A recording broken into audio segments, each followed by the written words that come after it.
Welcome to RCH Nellore. ఇప్పుడు HFR ID చాలామందికి problem అయిందండి. చూడండి, హెచ్ఎఫ్ఆర్ ఐడి ఎందుకు రావట్లేదు అని అంటే మీరు హెచ్ఎఫ్ఆర్ ఐడిని లింక్ చేసుకోలేదని అర్థం. అంటే ఈ సైన్ చేయలేదన్నమాట చాలామంది. ఇప్పుడు చూడండి, nhpr.apdm.gov.కి ఈ సైట్లోకి వెళ్ళండి. ఈ సైట్లోకి వెళ్ళి ఇక్కడ మొబైల్ నెంబర్ మీద టచ్ చేయండి. టచ్ చేసిన తర్వాత ఇక్కడ మొబైల్ నెంబర్ అడుగుద్ది. మొబైల్ నెంబర్ పెట్టిన తర్వాత ఈ క్యాప్చా పెట్టాలి.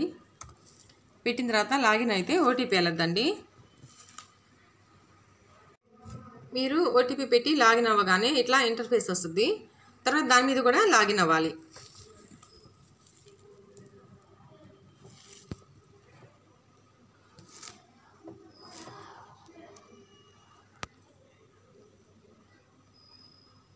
వెంటనే క్లిక్ చేయకూడదండి. క్లిక్ చేయగానే అది బ్యాక్కి వెళ్ళిపోతుంది.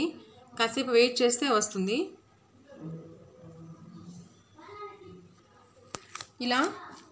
ఇలా మీది ఇలా వస్తుంది, ఇంటర్ఫేస్ ఇలా వస్తుందండి.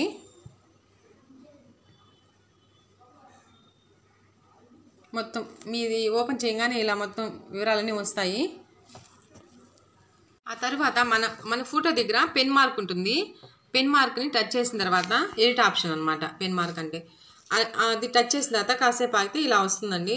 కొంతమంది దగ్గర ఇక్కడ నర్స్ అని ఉంది కదా, ఆ నర్స్ దగ్గర డాక్టర్ అని ఉంది. అంటే పొరపాటున పెట్టడంలో అలా పెట్టున్నారు.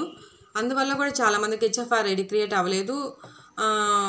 అంటే మీరు ఐఎన్ నెంబర్ అని ఇచ్చున్నారు కదా, ఆ నెంబర్ అది హెచ్ఎఫ్ఆర్ ఐడి అని అనుకుంటున్నారు. హెచ్ఎఫ్ఆర్ ఐడియే, కానీ మీరు ఈ సైన్ చేయలేదన్నమాట. అందుకనే రావట్లేదండి. ఇక్కడ సబ్మిట్ కొట్టాలి. అంటే అవన్నీ మనం ఒక్కసారి క్రాస్ చెకింగ్ చేసుకుంటే మనకి ఎందుకు రాలేదని అర్థమవుతుందండి. ఇట్లాగా చూడండి, నెంబర్ 1 ఇక్కడ ఇలా 1 2 3 4 ఉన్నాయి కదా, ఇవన్నీ మీరు పెట్టుకుంటూ వెళ్ళిపోండి. ఇప్పుడు సేవ్ నెక్స్ట్ అని ఉంది కదండి, ఇక్కడ సేవ్ నెక్స్ట్ కొట్టేసేయాలి. అది 1 2కి వెళ్తూ ఉంటుంది అన్నమాట.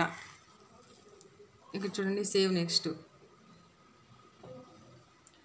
ఇలా కొట్టుకుంటూ వెళ్ళిపోవాలి. లాస్ట్ 4 ఉంది కదా, 4 దగ్గర ఈ సైన్ అడగద్ది.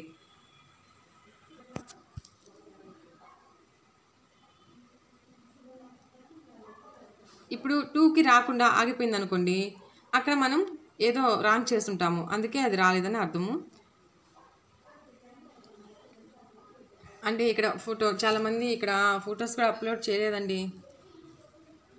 ఒకసారి క్రాస్ చెకింగ్ చేసుకోండి అందరూ. ఇట్లా మనం అప్పుడు ఇవి చేసేటప్పుడు మనం ఇలా పెట్టుకున్నాం అన్నమాట. అందుకని ఒకసారి క్రాస్ చెక్ చేసుకోండి. కొంతమంది పెట్టలేదండి, పెట్టిన వాళ్ళ గురించి చెప్తున్నాను. చెక్ చేసుకున్నాక లాస్ట్లో మళ్ళీ సేవ్ అండ్ నెక్స్ట్.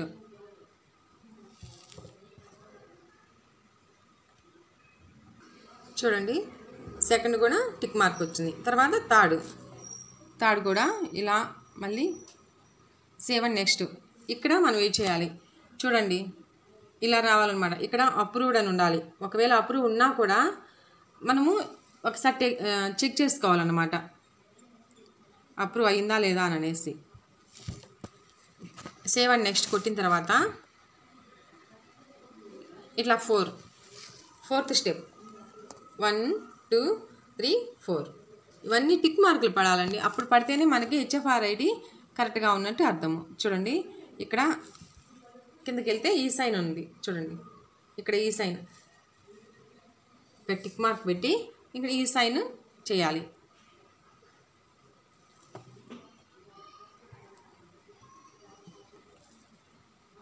ఇక్కడ జాగ్రత్తగా చూడాలండి. తర్వాత ఈ సైన్ మీద సబ్మిట్ కొట్టాక మీ ఆధార్ పెట్టాలి. ఆధార్ పెట్టిన తర్వాత ఓటీపీ వస్తుందండి మీకు. ఇలా చూడండి, వెయిటింగ్ ఫర్ ఈ సైనింగ్. వెయిట్ చేయాలి మనము. వెయిట్ చేసిన తర్వాత ఇది ఓపెన్ అవుద్దండి. ఆల్రెడీ నాది అయిపోయింది కాబట్టి రాదనుకుంటాను. ఇలా కదులుతూ ఉందండి వీడియో అంతా. నేను అంటే ఫోన్లో రాలేదు, ఫోన్లో చేయాలంటే కూడా చిన్నవిగా వస్తున్నాయి.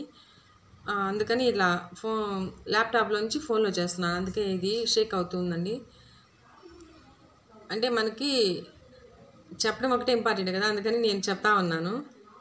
దీన్ని బట్టి మీరు చేసుకోండి. ఎక్కడైనా అండి ఆ పెన్ మార్క్ మీద కూడా రెడ్గా ఉంటుందండి. అంటే మనము జీమెయిల్కి లింక్ ఇవ్వకపోయినా జీమెయిల్కి కూడా లింక్ ఇవ్వాలి. లింక్ అయినప్పుడు ఓటీపీ వస్తుందండి. ఓటీపీ వచ్చినప్పుడు ఆ లింక్ అవుద్ది. రెడ్ మార్క్ ఉన్న దగ్గర అంతా మనం చేయలేదనే అర్థం అనమాట. అందుకని ఈ 4th స్టెప్లు రావు. అవి కూడా అన్నీ ఒకసారి చెక్ చేసుకోండి. చూడండి, వెయిట్ చేశాక ఇలా వస్తుందండి. ఇలా వస్తుంది. ఇక్కడ నేను ఆల్రెడీ అయిపోయినాను కాబట్టి ఈసైన్ అయినాను కాబట్టి ఇలా వచ్చిందండి. ఇక్కడ ఈ చూడండి ఇలా వస్తుందండి. నేను అక్కడ ఆల్రెడీ లింక్ అయిపోయినాను కాబట్టి నాకు ఇలా వస్తుంది. ఓటీపీ కూడా రాదండి. ఇంకా ఇట్లాగా మీరు ఇక్కడ ఆధార్ నెంబర్ పెట్టి